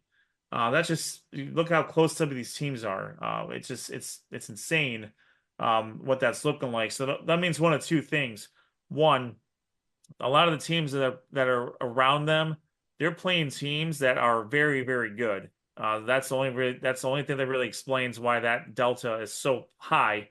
But also means if they're playing really, really good teams, they may not win those games. So, Joe Idle's taking all this stuff into account. They're saying the maximum could be this, the minimum could be this. They'll probably fall somewhere in the middle there. And really in this, if you can avoid Central Catholic, Buckeye, Benedictine, and a healthy Rocky River team, you could do some damage. And Copley, right now, Revere and Copley, they'd be slated to play each other. And they just had a classic battle. That would be a heck of a game to see them play twice. And congrats to Copley too. A tough loss against Twinsburg earlier in the year, but everything else, they lost to the 2 studs, and now they're going to play the other stud in Talmadge. So the Indians have done a great job this year as well. So right now for the American Conference, you have 5 teams that are clinched and 3 teams that are out. So your teams are in, just a matter of where they're going to be. In the in the Natty division, you got 3 teams that are clinched, one that's winning in, and the other 3 that are, Solon could get in, and Brecksville with a lot of help could also get in. So lots of exciting stuff going on in the Natty. And as we've been talking about, the big one, the American Division Championship for multiple years now at this point, will be taken on between Highland and Aurora. All right, I will try to get through this Cleveland West Conference as fast as I can. I have 3 games, and Noah's got the last one for me here. So let's start for the Cleveland West Conference. We did have a conference championship game. We'll get to that here in a little bit. But first, let's start with Bay versus Lakewood. This game was phenomenal. Senior quarterback for the Rockets, Michael Farrell, started the scoring with a 1-yard touchdown run. That was countered by Lakewood senior quarterback Avery Holt. He scored from 1 yard out to tie the game at 7. Rockets running back Charlie Rogers, he answered with a 5-yard touchdown run to give the Rockets a 14-7 lead at the half. Avery Holt came back. He threw a 10-yard touchdown pass with 5 minutes left in the third quarter to tie it up at 14, and it was a defensive battle through there. The game, the regulation ends at 14-14. Bay junior running back Rocco Hereditario, he scored from 10 yards out, and he tapped down the 2-point conversion to give Bay a 22-14 lead. Avery Holt, he's a monster. He had a 2-yard touchdown run, but Bay intercepted Holt on the 2-point conversion and preserved the win. Bay 22, Lakewood 20 in overtime. Holt was an absolute monster. He was 11-15 passing for 122 yards and 2 touchdowns. He rushed 33 times for 218 yards and a touchdown. He had lots of tackles on defense, a pass defense. He kicked the ball to himself on an onside kick to start the game. He also made the extra points, and he punted. Coach Bovasic said after the game that, Avery Holt, they've been kind of holding them back from being Superman because you needed him for the end of the year. Well, this is the end of the year. You need your dude to be a dude, and he was a dude. For Bay, Rocco Hereditario, he had 16 carries for 124 yards and a touchdown, and the game-winning 2-point conversion. Bay improves to 5-4 overall, 3-3 in the conference. The Rockets have clinched a playoff spot in Division 4, Region 14. Right now, they currently sit number 8. Bay travels to Rocky River this week. Lakewood falls to 4-5 overall, 2-4 in the conference. The Rangers are number 17 in Division 2, Region 6. They will host Buckeye this week. Let's go to Westlake and Normandy, and Westlake got out pretty quick here. Sam Boucheri completed a 38-yard touchdown pass to Dom Napoli for a 6-0 lead. After an Omer Taylor field goal, senior quarterback Elijah Gray rushed for a 46-yard touchdown to give the Invaders a 10-6 lead. Boucheri found Napoli again for a 76-yard touchdown pass, and the obligatory Sean Evilsizer mention of the day, he did make the extra point. 13-10 lead for Westlake. Boucheri then connected on a 21-yard touchdown pass to Chris Campbell to give the Demons a 20-10 lead. Gray countered with a 6-yard touchdown run to cut the lead to 20-17. But the Invaders were able to get a defensive stop, and Gray rushed for a 3-yard touchdown run with less than a minute left. And then the Invaders intercepted Boucheri, and the Invaders come back from the dead with not too much time left in the fourth quarter. They hold on for a dramatic 24-20 win over the Westlake Demons. Westlake drops to 2-7 overall. They are still looking for their first Cleveland West Conference win. They sit number 20 in Division 2, Region 6. They have been mathematically eliminated in the playoffs. The Demons will travel to North Olmsted this week. Right, I think it's the other way around. I think the Demons host North Olmsted. Regardless, Normandy improves to 3-6 overall. They are 2-4 in the conference. They have clinched a spot in Division I, Region 1. They currently sit number 13. They will be taking on Valley Forge in the Battle of Parma at Byers Field. All right. Valley Forge versus North Olmsted. For Valley Forge, Sean Frank started the scoring with a 1-yard touchdown run. There's all Eagles after that. Cody Jack blocked a Patriots punt. Michael Pacifiumi picked it up and took it to the house. Defensive touchdown for the Eagles there. Senior quarterback Tommy Horsfall then scored a 6-yard run. And then Pacifiumi rushed for a 6-yard touchdown. And then also, again, from 12 yards out, Pacifiumi, 3 total touchdowns, one on the defensive end and 2 on the offensive end. And then Luis Bautista picked off Sean Frank and closed it out for the Eagles. North Olmsted improves to 4-5 overall, 4-2 in the conference. The Eagles number 13 in Division II, Region 6, and they will take on Westlake. Valley Forge drops to 3-6 overall. They are 2-4 in the conference. The Patriots are number 18 in Division II, Region 6. They will battle, Normandy at Byers Field. The game of the week, on paper, was to be a very, very good game. And Noah, I think you can agree that a game was played. Noah Jacobson was at that game. He was at the grass field that is Buckeye. He will give you the breakdown of Buckeye versus Rocky River. All right. Well, thank you, Ed. And yeah, it was great being back at Buckeye for the second time out on that grass field. And yeah, it was a highly intense matchup between 2 7-1 teams going at it, Rocky River and Buckeye. And it started out from the game with Troy McCann with the first of his 4 touchdowns on the night in the first half. He added a 4-yard touchdown in this one. And then 17 seconds later, it was Buckeye's defense. Danny Beckett had a 21-yard interception from Ryan Taylor to give the Bucks a 14-0 lead. And then the route was on his Troy McCann would add another touchdown, a 3-yard touchdown to give them a 21-0 lead. And then Ryan Wilhelm would add a 10-yard touchdown run to give them a 27-0 lead. And then Troy McCann would give another touchdown 14 yards out, 34-0. And then he would do it again, another 5-yard touchdown run to make it 41-0 at halftime to give him 4 touchdowns in the first half.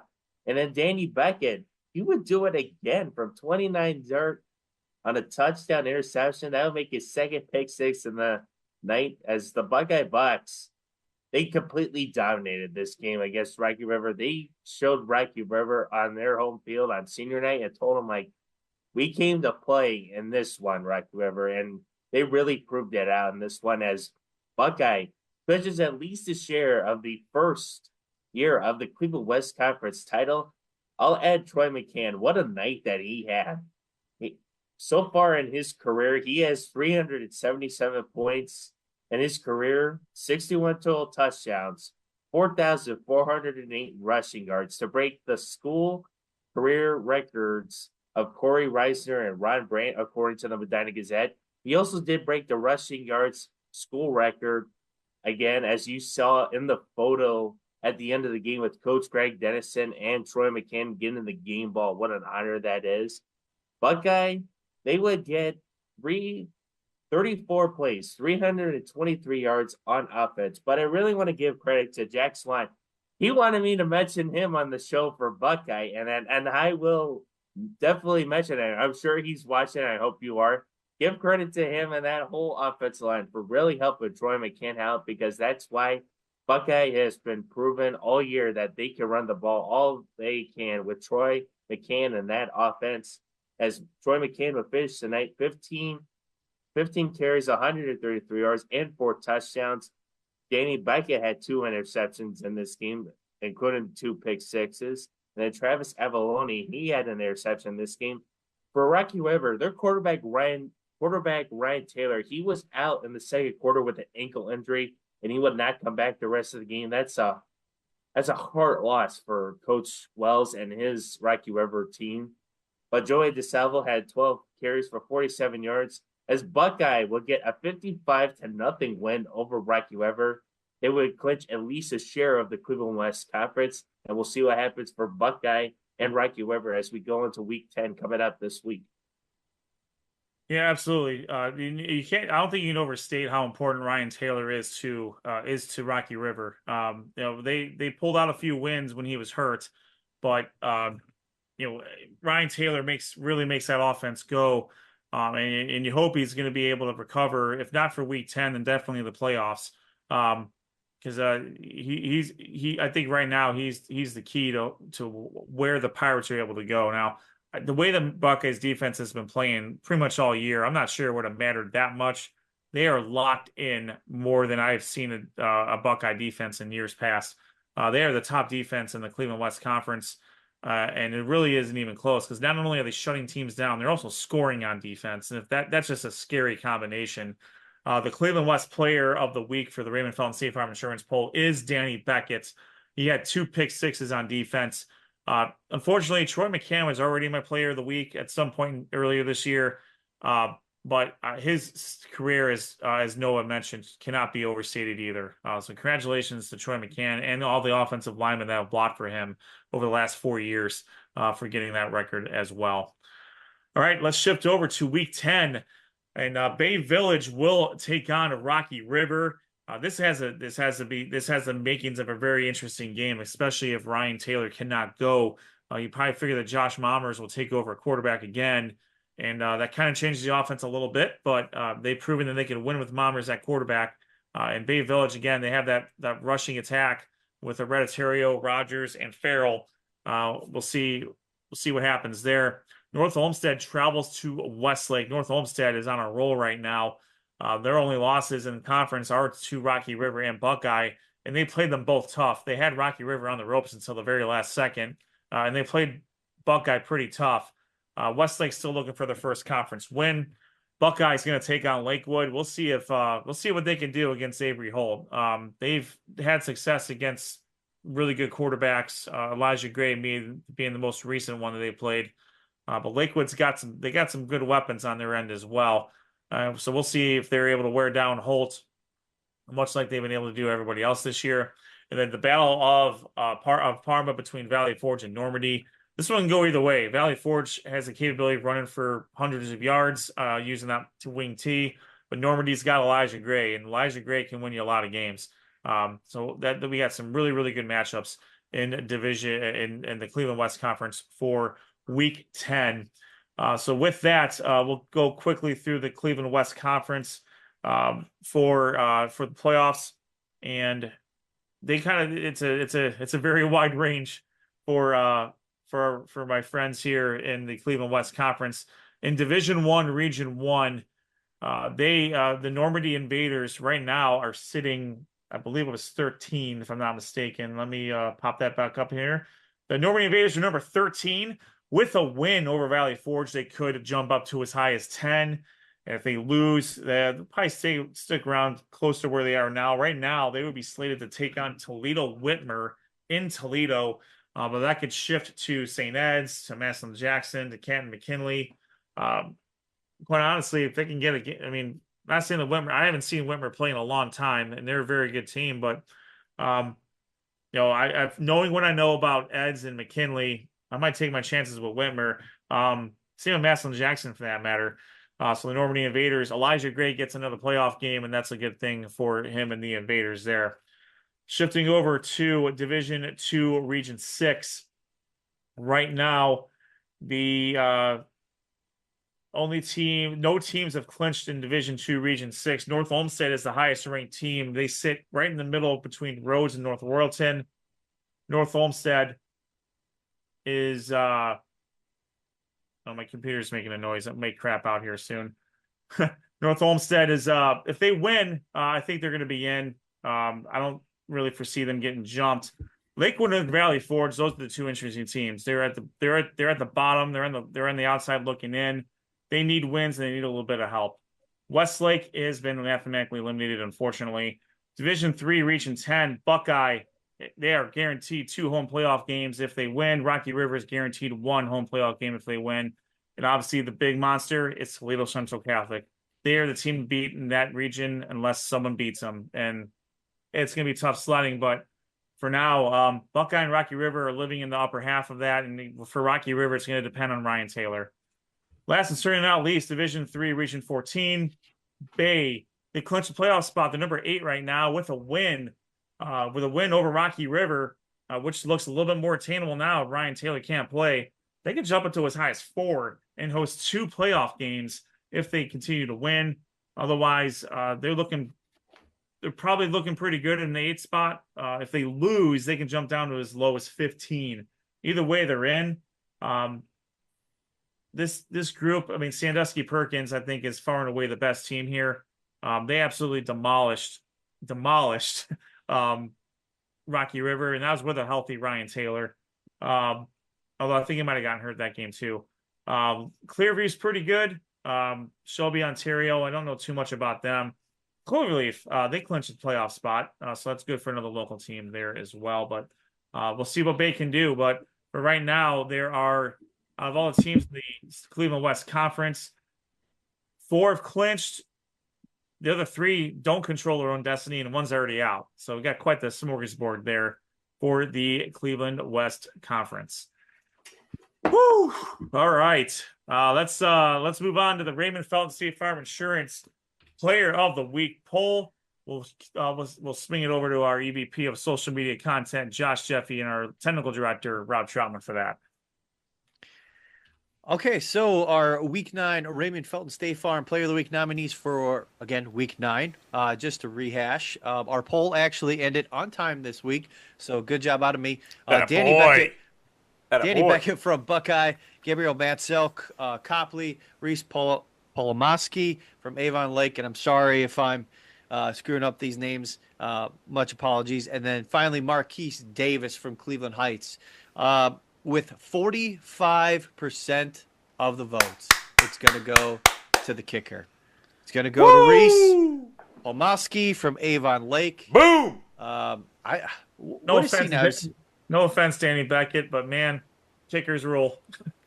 Is that the second? Is he the second or third player of the week? Kicker. Definitely second. Well, congratulations to him, and congratulations to all of our nominees. One more week for our Raymond Felton State Farm Player of the Week coming in Week 10. We once again thank Raymond Felton State Farm for being a prime sponsor of this show. Please, if you have any insurance needs, check out Ray Felton State Farm at rayfelton.com. Yes, that is the second kicker. Stephen Kane from Rocky River won it earlier. So we have, when kickers get nominated, they win. I told you, we're a small but mighty group.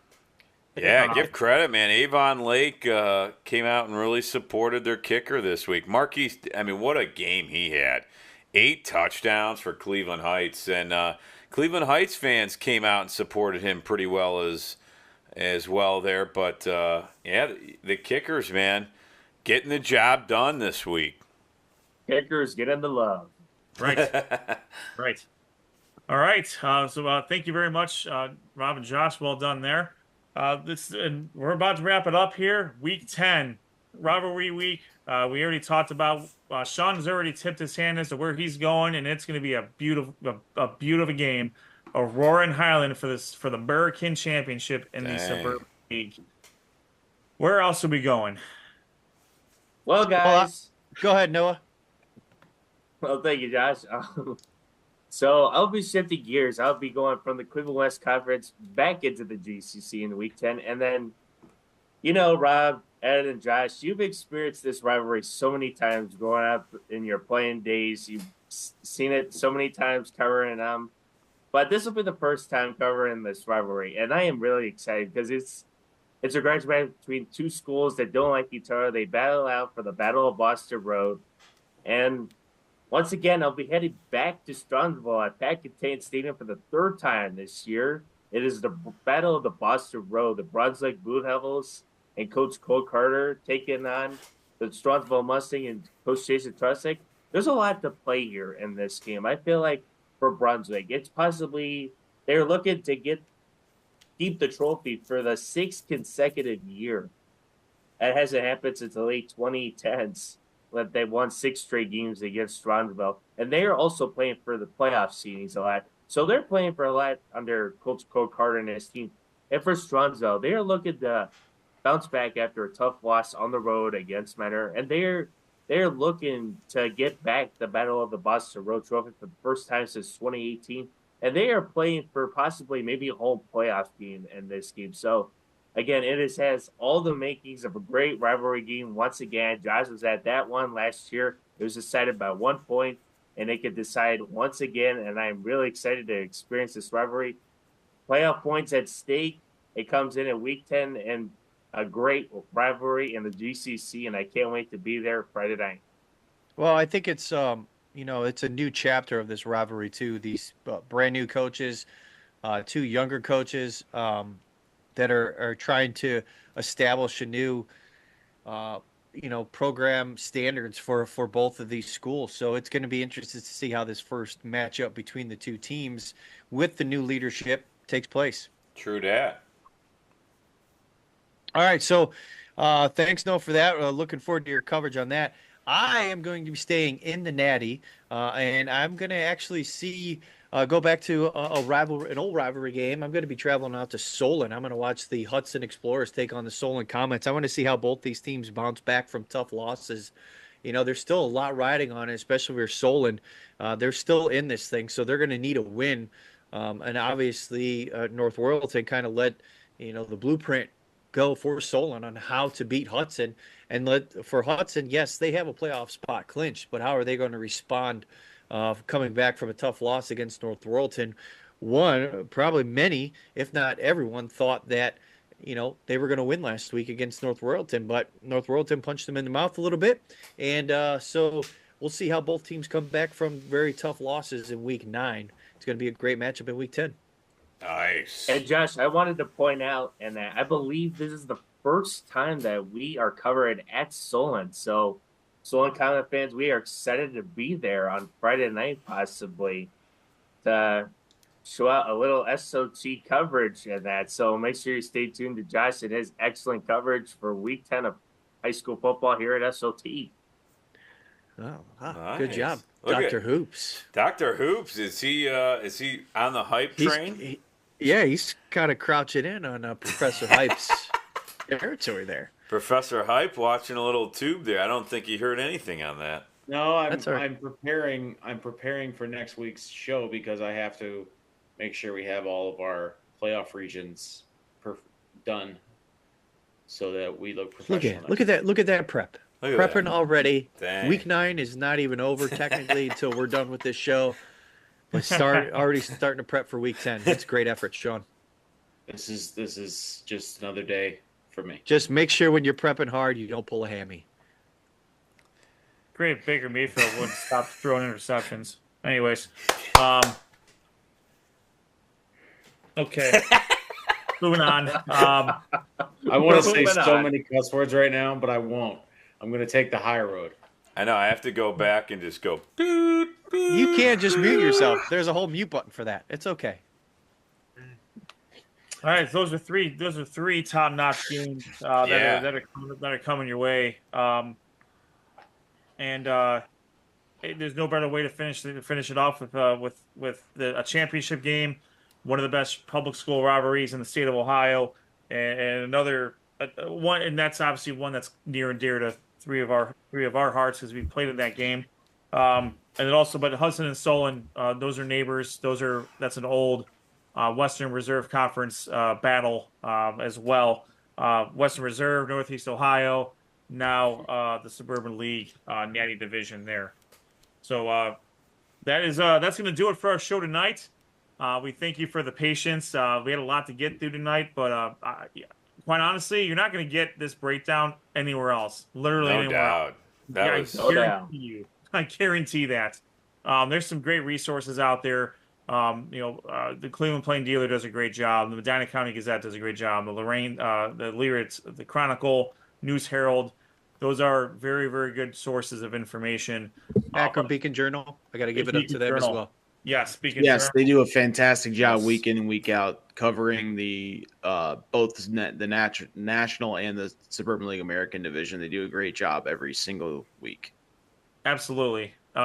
With all that said, not one of them are doing a show like this where you're really going into the computer rankings and breaking down what needs to happen and We are your one-stop shop for information for the Suburban League, the Greater Cleveland Conference, the Southwestern Conference, and the Cleveland West Conference. All right, Week 10 is upon us. We will have the Week 9 Power 10 will be coming out later this week, and then we will also be next Monday we will have our playoff preview show after we do our recaps and have a player on. We'll have a lot of regions to get to because of some of the shifting here, but we will do our best to get through it efficiently. But again, you're not going to get this breakdown anywhere else. So we really appreciate you listening, and we look forward to bringing it to you next week. For Rob Troutman, Noah Jacobson, Sean Duffy, Josh Jeffy, my name is Ed Dick. This has been the High School Football Recap Show presented by Raymond Felton State Farm Insurance, and we will see you on the other side. Get some chocolate milk there, Ed. You deserve it.